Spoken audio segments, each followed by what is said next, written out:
सच्चे मित्र आसमान में चमकते सितारों की तरह होते हैं। वो जीवन के उजालों में आपको दिखाई नहीं देंगे, लेकिन जब कष्टकारी अंधेरा आ जाता है तो वो स्वतः चमक कर आपको रास्ता दिखाते हैं। जैसे श्री रामचंद्र जी जब वन को जाते हैं तो उनके आगमन का सुनकर उनके परम मित्र निषाद राज गुह दौड़ते भागते रामचंद्र जी के सम्मुख आ जाते हैं और जिस तरह बन पड़ता है वो उनकी सेवा करते हैं। सुनते हैं इस प्रसंग को। सद्गुरुदेव से प्रार्थना कि अपना आशीर्वाद भरा हाथ मेरे मस्तक पर रखें और माँ सरस्वती जी से निवेदन कि मेरे कंठ में विराजें, ताकि मैं रामायण और रामचरितमानस का पाठ उचित उच्चारण के साथ कर सकूं। उन्होंने कहा, रथ को खाली ले जाओ, फिर वापस लाकर हमें ले जाओ किसी अन्य मार्ग पर, ताकि प्रजा को रथ का मार्ग ज्ञात न हो। तब सुमंत्र रथ को सीधा ले गए और शीघ्र ही लौटकर राम, लक्ष्मण एवं सीता को रथ पर बिठाकर सुमंत्र ने दूसरे मार्ग से वन की ओर प्रस्थान किया। जब अयोध्या वासी जागे तब उन्होंने अपने प्रिय स्वामी को सभी दिशाओं में खोजा, किंतु अल्प अंतर के पश्चात थोड़ी ही दूरी जाकर वे सारे रथ के चिन्ह गुम हो जाते थे और वे मार्ग खोज पाने में सफल नहीं हुए। वे राम के चले जाने पर स्वयं को धिक्कारते हुए कहने लगे, हम सब राम के बिना अयोध्या कैसे लौट सकते हैं? उन्हें वापस लाने में हमारी असफलता देखकर स्त्रियां और बच्चे क्या कहेंगे? राम के बिना हमारे जीवन का अर्थ ही क्या है? राम के बिना गृहस्थी के सारे सुख निरर्थक हैं। कोई अन्य उपाय न देखकर प्रजा अत्यंत उदास होकर अयोध्या की ओर लौट चली। अयोध्या में जीवन जैसे थम गया, मानो कोई विशाल सागर जिसका जल सूख गया हो। राम के वियोग में दुख मग्न सभी जैसे निर्जीव से प्रतीत हो रहे थे। आखिर में राम वेद श्रुति एवं गोमती नदी पार करके श्रेयतिक नदी के निकट पहुंचे, जो कौशल राज्य की दक्षिणी सीमा थी। राम ने रथ से उतरकर तथा हाथ जोड़कर अपनी जन्मभूमि अयोध्या को छोड़ने से पहले उसे प्रणाम किया। जब वे गंगा नदी पर पहुंचे तब राम ने सुमंत्र से रथ को नदी के तट पर स्थित एक विशाल वृक्ष के नीचे रोकने के लिए कहा। उस क्षेत्र के राजा का नाम गुह था, जो जन्म से एक निषाद थे तथा राम के विशिष्ट मित्र थे। राम के आगमन का समाचार प्राप्त करते ही वे अपने मंत्रियों एवं संबंधियों सहित आनंद पूर्वक उनसे भेंट करने के लिए आए। निषाद परिवार में जन्म लेने तथा नीच जाति के होने पर भी राजा गुह में एक महान भक्त के सभी गुण थे। वे शांत, संयमी, नम्र, सहनशील एवं दानी थे। वास्तव में एक ब्राह्मण से श्रेष्ठ थे, क्योंकि वे भगवत के पूर्ण रूप शरणागत भक्त थे। ऐसा सोचना एक महान त्रुटि है, एक बड़ी गलती है कि मनुष्य की जाति उसके जन्म के आधार पर निर्धारित होती है। वस्तुतः वेद ऐसा नहीं कहते। वेद कहते हैं कि जाति का निर्धारण गुणों के आधार पर किया जाता है। गुह को आते देख राम एवं लक्ष्मण उनका अभिवादन करने आगे बढ़े और निषाद राज ने प्रेम से राम का आलिंगन किया। दोनों भाइयों को वन के अनुकूल वस्त्र धारण किए देख दुखी गुह ने कहा, मेरे प्रिय राम, मेरा राज्य आप ही का है, अतः अयोध्या के समान आप यहाँ की प्रत्येक वस्तु का उपयोग करें। आपको अतिथि के रूप में पाकर मैं धन्य हो गया। गुह बड़ी मात्रा में भोज्य पदार्थ, कोमल बिस्तर एवं राम का राजा जैसा स्वागत करते हुए सेवा की सामग्री आदि लेकर आए थे। राम यह सब देखकर प्रसन्न हुए और गुह का आलिंगन करते हुए बोले, मैं हृदय में तुम्हारे द्वारा दी हुई सारी वस्तुओं को स्वीकार करता हूँ, किंतु चूंकि मैं केवल कुश, घास, वृक्ष की छाल एवं मृग चर्म से निर्मित वस्त्रों को धारण करने का तथा केवल फल एवं मूल ही खाने की प्रतिज्ञा की है।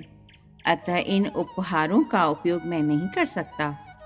अतः मेरे घोड़ों को खिलाने के लिए भोज्य पदार्थों के अतिरिक्त सब कुछ ले जाओ, क्योंकि ये घोड़े महाराज दशरथ के प्रिय घोड़े हैं। तब गुह ने घोड़ों को भोजन करवाया। राम ने केवल थोड़ा सा जल पिया, क्योंकि उस दिन उन्होंने गंगा जी के सम्मान में उपवास रखा था। उस रात्रि राम एवं सीता ने वृक्ष के नीचे विश्राम किया। गुह तथा लक्ष्मण पहरा देते रहे। यद्यपि गुह ने लक्ष्मण से भी विश्राम करने के लिए निवेदन किया, किंतु उन्होंने मना कर दिया, क्योंकि राम एवं सीता विश्राम कर रहे थे। अगली सुबह राम ने गंगा पार करने का निश्चय किया। यह सुनकर गुह ने अपने सेवकों को एक सुंदर नाव लाने की आज्ञा दी, जिससे वे उस पार जा सके। नाव आ जाने पर राम ने सुमंत्र से कहा, अब आप भी लौट जाइए और जाकर महाराज की सेवा करें, धैर्य धारण करें, ताकि आप अन्य व्यक्तियों को सांत्वना देने की स्थिति में हो जाएं। आपने हमारी बहुत सहायता की, अब यहाँ से हम पैदल चलकर जाएंगे। सुमंत्र ने राम से वन तक उनके साथ चलने की अनुमति मांगी, किंतु राम ने कहा, कृपया आप मेरे शोक से व्याकुल पिता को जाकर संभालें। दुखी न हो, क्योंकि हम निश्चय ही 14 वर्षों के पश्चात लौट आएंगे। मेरे माता पिता को मेरे कुशल पूर्वक पहुंचने का समाचार दीजिएगा। राजा से विनती करिएगा कि वे भरत का राज्याभिषेक करवा दें। कृपया मेरी ओर से भरत से विनती कीजिएगा कि वे अपनी सभी माताओं से एक समान व्यवहार करें। राम को छोड़कर जाने के विचार को सहन न कर पाने के कारण सुमंत्र ने तर्क दिया कि जब मैं अकेला ही इस रथ को लेकर अयोध्या लौटूंगा, तब प्रजा कई गुना अधिक दुखी हो जाएगी। हे राम, कृपया आप मुझे अपने साथ आने दें। यदि आप मुझे त्याग देंगे तो मेरा जीवन असहनीय हो जाएगा। मुझे लग रहा है कि मैं जल्द समाधि ले लूं। तब राम ने उत्तर दिया, मैं आपको अयोध्या इसलिए भेज रहा हूँ ताकि कैकेयी माँ को विश्वास हो जाए कि मैं वन चला गया। यदि आप इस रथ को लेकर नहीं लौटेंगे तो उनके मन में सदैव एक भय व्याप्त रहेगा कि मैं किसी भी क्षण वापस लौट कर आ सकता हूँ। गुह की ओर मुड़कर राम ने कहा, मैं ऐसे वन में नहीं रहना चाहता जो मित्रों एवं सेवकों से भरा हो। मैं एक ऋषि की भांति निर्जन स्थान पर जाऊंगा। अतः तुम वट वृक्ष से दूध के समान निकलने वाला वो जो द्रव्य होता है उसको लेकर आओ, ताकि मैं उसे अपने बालों में लगाकर उनकी जटा बना सकूं। तब गुह उस द्रव्य को ले आए। तब राम एवं लक्ष्मण ने अपने बालों को जटा के समान बनाने में उसका उपयोग किया, और इस प्रकार वे वन में रहने वाले सन्यासियों की भांति दिखने लगे। गुह को विदा करते समय सीता, राम एवं लक्ष्मण नाव पर चढ़कर आगे चल दिए। जब नाव नदी के मध्य में पहुंची, तब सीता जी ने माँ गंगा से प्रार्थना की कि वे सुरक्षित अयोध्या वापस लौट आएं, ऐसा वरदान दें। तट पर जाने पर वे नाव से उतरकर तीनों ने आगे यात्रा जारी की। तब राम ने लक्ष्मण से कहा कि वह आगे चलकर सावधानी पूर्वक सीता की सुरक्षा का ध्यान रखें। इस प्रकार से प्रथम पंक्ति में लक्ष्मण, मध्य में सीता एवं अंत में राम चल रहे थे। रात्रि होने पर एक विशाल वृक्ष के नीचे ठहरे। राम एवं लक्ष्मण दोनों ही सीता की सुरक्षा हेतु सारी रात्रि जागते रहे। उस रात जब वे वार्तालाप कर रहे थे, तब राम ने पुनः लक्ष्मण से कहा कि तुम अयोध्या लौटकर सभी की सुरक्षा करो। राम अपनी दुखी माता का विचार करके भावुक हो उठे थे एवं उनका मुख आंसुओं से भीग गया। उन्हें सांत्वना देते हुए लक्ष्मण ने विश्वास दिलाया कि वे राम के बिना जीवित नहीं रह सकते। अतः राम ने उन्हें साथ रहने की फिर से अनुमति दे दी। अगली सुबह राम, सीता एवं लक्ष्मण फिर चले। कुछ दूर जाने पर वे गंगा एवं यमुना नदी के संगम पर पहुंचे। वहां रहने वाले महान ऋषि भारद्वाज से भेंट की इच्छा से राम उनके आश्रम में पहुंचे। और बाहर खड़े होकर प्रवेश करने के लिए ऋषि की अनुमति की प्रतीक्षा करने लगे। शीघ्र ही ऋषि का एक शिष्य राम का अभिवादन करने आया एवं उन्हें लेकर अंदर गया।